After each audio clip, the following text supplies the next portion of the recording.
What's going on, everyone? We are diving into some brand new spoilers today, including a brand new leader released today and an amazing one released a couple days ago, as well as a bunch of other new cards. Guys, sorry for my hair. We're going to see a bunch of videos spontaneously growing and cutting my hair because I recorded a couple videos before this, so I apologize in advance.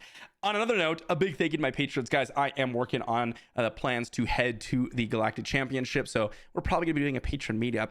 If you want to check out the Patreon down below, it's in the description. Really cool stuff, but a big thank you to all of you. And let's dive into our first couple of cards. First off, Quinnland Voss, 4-cost ground unit in aggression, 4/5 Force Jedi Republic. On attack, if this unit has 6 or more power, you may deal 2 damage to an enemy base. So first off, aggression, 4 resource, 4/5 with the Force tag. Pretty solid. Nothing too crazy there. I mean, if you see like Kanan, for example, he's a 4 for 4/5, and he's a pretty good card. Has the Force tag, which is relevant. Has the Jedi tag, which also could be relevant. The question is this ability good enough to make him want to be played over other units? Yes. Honestly, I think so. He is very aggressive. For example, if you were to drop this guy and maybe do a hot shot blaster, which is very, very likely in like cunning aggression, for example. Let's say you're playing Quinnland in Quinnland, as an example. Hot shot blaster, get to attack in as a 6/5, and then actually deal 2 more damage to an enemy base. Very, very aggressive. Surprise strike. Suddenly, instead of surprise strike being +3/+0, it's +5/+0 into a base. That's pretty good. And then, of course, we get to combo with the other card here, Asajj Ventress. 5 resource ground unit in aggression, 5/6 Force Knight Bounty Hunter. So it doesn't have the Jedi or Republic tag, but to be honest, the Force tag is usually the only one that's extremely relevant. When played and on attack, you give another friendly Force unit +2/+0 for this phase. So the idea is you play Quinnland and then you play Asajj, you curve into the Asajj, and boom, you're getting +2/+0 on your Quinnland Voss. And now you get to attack for 8 into the base because of his ability. Seems pretty cool, to be honest. I think overall, both of these have some pretty viable uses. I'm leaning more towards Asajj being a little bit better. And the reason for that is, yes, 5 resource, 5/6, not like an incredible stat line. It is good. It's a good stat line. 6/6s are where we really want to be with a lot of the cards, right? 6/6s like Poe Dameron, Zuckuss, for example. 6/6s are like, ooh, that's premium cream of the crop. 5/6, still good. But this when played and on attack trigger, obviously if you're ECLing this out, you get +4/+0, similar to how Captain Phasma works. And if any of you have played with Phasma, that card has been incredible.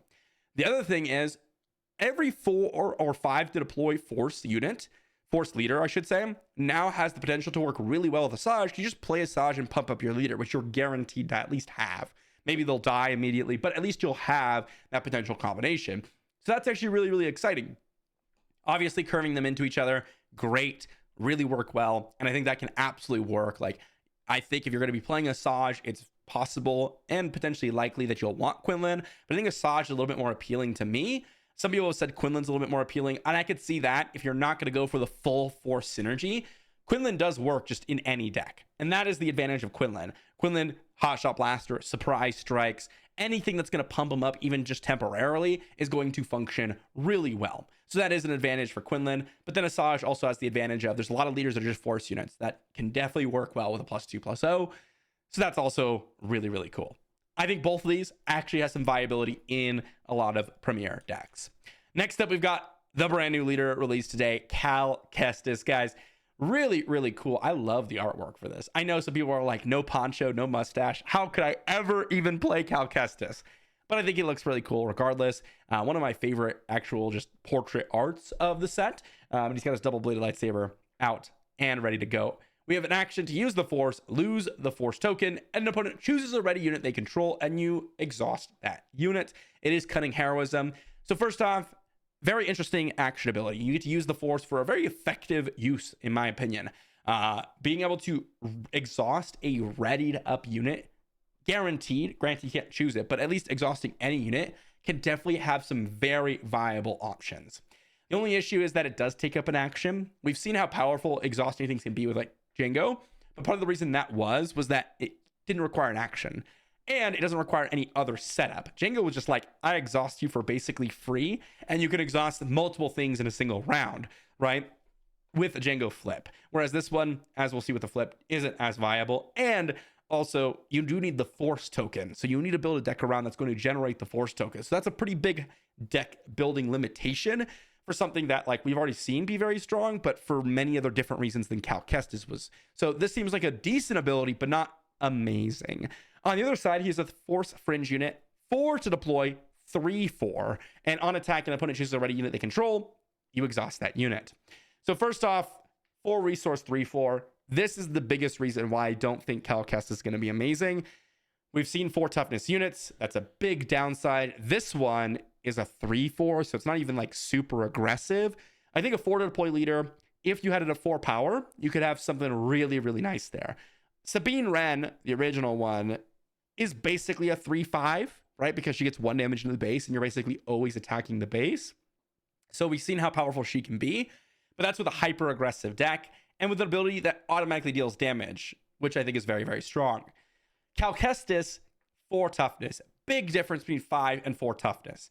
As I mentioned, a lot of 4 cost units have 4 power. Think of like Darth Tyrannus, for example, in this new set. Darth Tyrannus has been amazing and something that's super widespread in a lot of the decks so far. I could definitely see that if 4 strategies are viable, him being an absolute staple. That thing comes down, kills your Kestis, and lives as a 4/3. That's a nightmare scenario. And that's the problem I see with Kestis. The on attack trigger also isn't that viable in the initial flip. Because if you think about this, let's say your opponent is just going to play their stuff and then take initiative because you're going to have your leader flip turn. So they're going to just take initiative quickly, which means they've already used up all their actions. Okay, so you're not going to be able to exhaust anything. Let's say your opponent's waiting to ambush your Kestis when he comes down because they've got like a 4 powered unit sticking around, right? Well, guess what? Your on attack trigger won't be able to be applied because your opponent's going to have that unit readied up and you need to attack in order for that to actually get exhausted. So you deploy Kestis, they kill your Kestis, and then you're sat. Of course, the other thing is with Kestis, I guess the advantage of Kestis is that you can exhaust something using the force and then flip and then exhaust something else. But if that's the case, then you're still not getting value out of the exhaust because it's very likely that they don't have multiple units that you need to exhaust that they haven't attacked with by the time you have to flip Kestis. So not as strong of an ability. However, here's some bonus with Kestis. If you do get this down and the board is relatively clear, let's say you're playing Kestis Aggression, which seems very, very likely. You got Tarkin Town, you're killing off the early game units, all that good stuff is happening. Then when he deploys, you have less likely that your opponents have a bunch of units. And perhaps when they do, put down units, you might be able to use the on attack trigger. But on a reverse scenario, to continue analyzing this, you're probably not going to have the initiative. So you're probably not going to be able to exhaust those units before they get to attack with it. I don't know. He seems pretty interesting. 4 deploy leaders are always interesting to me, but I do think the 4 toughness is going to hurt him a lot. And I do think there's a lot of deck building constraints here that you're going to have to work around in order for him to be exceptional. But I do think he's got some potential. Next up, we've got Bendu. Absolutely sweet Bendu, by the way. We've got 8 cost ground unit, aggression, 10/10 force creature. Very simple ability. On attack, you deal 3 damage to each other unit. Straight up. This guy looks really, really cool. Obviously, we think of the brand new Kanan, right? With Kanan, you're going to be able to really just get some value with this because he's a creature, right? You get to put a shield token and then it's going insane, right? I am not super convinced. The reason being is 8 to deploy is a lot, okay? It's a lot. And one of the big things with that is you're really not going to be able to go ahead and deploy him all that often, actually get a bunch of attacks with him, okay? That's the biggest thing. But on another note, we can play the new resource or the creature cost reducing unit on 2. And then we can go ahead and play Han 2 so that this guy can come down on 6 resources. And then he's a 10/8 that deals 3 damage to each other unit. Is that viable? Maybe. Maybe that's something cool. Of course, you're comparing the 10/8 that deals 3 damage to each other unit on attack to maybe like a Luke Skywalker, because you could have played Luke Skywalker on that turn. Is that going to be more valuable than Luke Skywalker? I'm not sure. There might be some cool things you can do with him. The other thing that I've seen people talk about is like Palpatine's Return. Palpatine's Return, it does cost, 6 to play Palpatine's Return, and it does go ahead and reduce the cost of a Force unit by 2. This is an 8 cost Force unit. Maybe you can get down this for 6. Maybe there's something there. I think there's all sorts of different minor potentials across multiple things. I don't think you could play this fairly. What I mean by fairly is just getting up to 8 resources, deploy a 10-10, and start attacking with it. I think you're definitely going to need to be able to do something else. You can timely this out and deal 3 damage to each other unit, but also the on attack trigger dealing 3 damage, I don't think is enough to kill things at this stage of the game, and in fact won't be. So seems like a fat unit that's really, really fun, really, really cool, and might be able to be good because of some other cards in the meta, but I don't think you can just play this as an 8 drop and just win, you know? Next up, we've got Caretaker Matron, 2 cost ground unit in Heroism. It's a 0-4 fringe unit. And it's very simple. If you played a Force unit this phase, you can use its action to draw a card. This card, I think, is pretty significantly worse than Dr. Pershing, for example. Dr. Pershing is the most comparable option. It's in Villainy, of course, so you can't play that in Heroism. But you play Dr. Pershing, turn 1, he's a 0-5, obviously already better than Caretaker Matron. A little bit more relevant tags, I'd say, but not usually all that relevant. On the next turn, you've got the, okay, I'm going to deal 1 damage to myself, and I get to become a 0-4, so same stat line as this, and I get to draw a card. And it's kind of self-fulfilling. Like, you're almost always going to get that first card, and most likely a second card. And you can even do some cool things like ping other units, or deal 1 damage to, like, your Super Laser Technician and immediately ramp with that. That definitely comes into play sometimes. This thing, you play it, okay, you probably play a Force unit the following turn, you draw a card, but the problem with that is Dr. Pershing, you just need Dr. Pershing. And you can play a very event-heavy deck, and that's totally fine. And usually soft control or decks that want Dr. Pershing or something like Caretaker Matron is going to want to play a little bit more events. So you're going to need to kind of build your deck to where, okay, I'm going to play the controlling style, but I need a heavy concentration of Force units to be able to trigger this every turn. So I don't know how it'll fit. There might be some decks for it. The one deck that I think of is like Anakin. This can attack as a 2-4, which is immediately better. And you're probably going to be wanting to play Force units in that deck. Kanans, Ezra's, Yoda's, all very good in Anakin. I could see Caretaker Matron maybe dropping in there. Next up, we've got Force Illusion. Very, very cool art, to be honest. Definitely not a super big fan of these sequels, but I do think the art is pretty cool on this one. We got 2-cost event in Cunning, Force Illusion. It's a Force event, which is relevant. And then we have exhaust enemy units. A friendly unit gains Sentinel for this phase. Very, very straightforward. Very, very niche. Usually these events that give temporary buffs and events that kind of do one trick thing usually aren't pretty good. It does exhaust enemy unit, which is relevant and is something that's very powerful. But the friendly unit gains Sentinel. The combination of the two, I think, is going to be unlikely to be amazing. And the reason I say that is if you're exhausting an enemy unit, are you going to get a lot of value from Sentinel that phase? Well, probably not, because you've exhausted their unit to attack with. Your opponent is going to have multiple units or units spread across multiple fields in order for this to become valuable. And even if you do that, is this card that you're utilizing and the resources you're putting into this going to actually help you win the game, or is it just a stalling measure? There are situations where I could see this being solid, where you deploy or you play this, you exhaust a space unit, and then you put Sentinel on the ground arena, and that's enough just to get in a little bit more damage and finish off the game, or it's enough to, stabilize the board and get to a big heavy hitter and actually win. But I think those are going to be, again, niche scenarios, and you're going to want to have the deck for that. So I think this is kind of like a interesting card, but relatively mediocre. Then we've got Precarious Predicament. This one is, what a cool card, to be honest. This one's cool. 2-cost event in Cunning. It's really, really powerful. Return enemy non-leader unit to its owner's hand. That's a really powerful text because it's a 1 less cost waylay. However, there's a downside to this. If your opponent says it could be worse, you may then play a card named It's Worse from your hand or resources for free. However, you don't get the return enemy non-leader unit to its owner's hand. So, okay, you're asking, well, I'm always going to say that, right? Well, here's the issue. Here's It's Worse. It's Worse is 7-cost event, defeat a non-leader unit. So the option is you play a 2-cost Cunning event, and you can either waylay their unit, and if your opponent risks it, they just get their unit defeated. Here's the problem with this card, okay?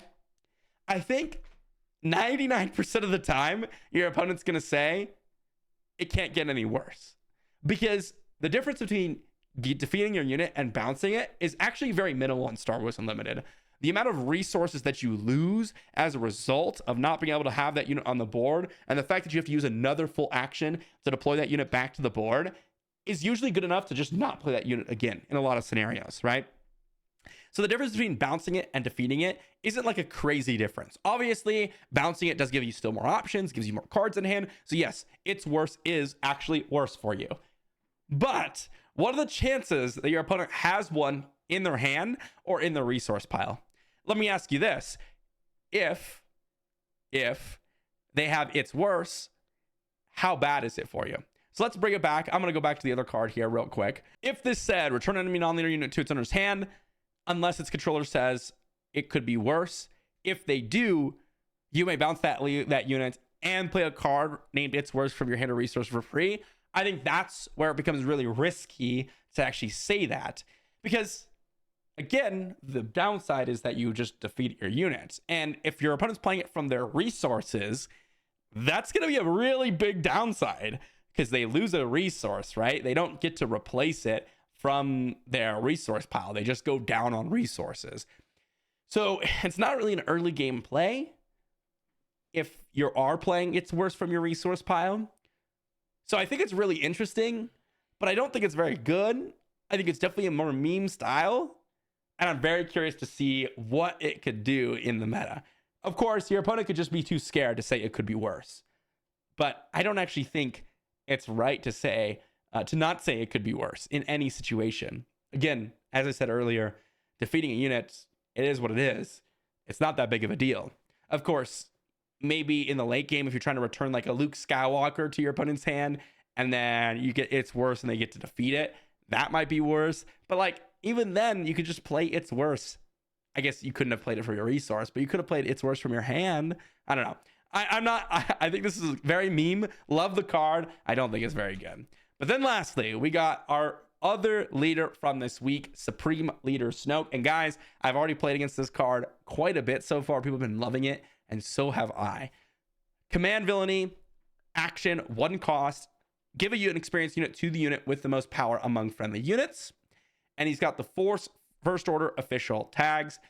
First off, the action is very similar to Tarkin's action, right? You get to pay a resource, you get an experience token. Except this one, instead of having the limitation of Imperial units, this one has the limitation of highest power and must be a villainy unit, right? So it has to be a villainy unit, which is something to consider, but really not that big of a limitation when it comes to villainy units. And then we flip 6 costs to flip 4/7, so pretty solid stat line. That's something that we come to expect with 6 cost units. On attack, give an experience token to the unit with the most power among friendly villainy units. So this one has actually been pretty solid. First off, getting the 1 resource kind of value in certain parts of the game is just nice. It's a nice way to spend extra resources. We've seen it with Tarkin. It could definitely change the nature of certain matchups and definitely change the nature of certain trades in the game. That's all great. But when he flips, I actually think he becomes a lot better because it's just an on-attack trigger. So let's say Snoke is the only one on the board. You deploy him, you've already wiped everything else out, boom, he becomes a 5/8. And he starts to become bigger and bigger and bigger. If he's not the biggest unit, well, then you're just giving experience tokens to your other units on the board. Similar to how Rey does, and we've seen how powerful Rey is, but this guy's just an on-attack trigger. It doesn't have to have 2 or less power. So that's pretty good, especially if you're going to play a more mid-range style of deck. For example, you're playing things like Overwhelming Barrage, which you should be if you're playing Command Villainy. And you wipe their board, and suddenly your leader is a 1 route to success, because that's going to grow big and be a big problem. Or if you're just playing a more Vigilance Command style of deck, you got Power of the Dark Sides, you've got Vaders coming down, both Vigilance and Command Vaders. You've got things that are clearing the board while also pushing you forward because you're constantly growing your units. Similar like Gideon Hask, right? The ability of that guy just to snowball out of control is kind of what Snoke's looking for. So I don't think this is like an absurd leader or anything like that, but I do think he's got a lot of potential there just because he's just going to start scaling. And if we're playing a mid-range command villainy style of deck, which, to be honest, there's a lot of competition. I think is going to be pretty good. I think the biggest thing holding him back is the fact that you have a lot of competition. For example, Kira Green, Krennic Green. You've got those two, which are usually very, very solid options. You've got even Gar Saxon Green, which people are kind of diving into. You've got, well, Tarkin as another option. Is this going to outpace Tarkin? There's all sorts of other leaders that kind of fit this. I want a mid-range style of deck to control the board and then outpace my opponent and grow big and kill them, right? Kira, really good at that with the overwhelming barrage and just outvaluing you. Krennic, really good at that, getting into the late game, especially since both of those can play ECL with Darth Vader. And this deck cannot. So, something to think about. But that is the last card we've got on the list. Let me know what you think, guys, about the duo Quinnland and Asajj. Love the combined art, by the way. Kestis and Snoke, guys. Which one's your favorite? Bendu, Fat Creature Unit. Are you excited for this one? Caretaker Matron. Are we going to see this as a staple as Dr. Pershing for heroism decks? Force Illusion. Are we actually going to be sequeling it up here? I don't know about that. And Precarious Predicament. Are you actually going to say it could be worse? Or are you going to be a little bit afraid and see what's going to happen to you? Let me know in the comment section down below. Thanks for watching, everyone. And I'll see you all for the next one.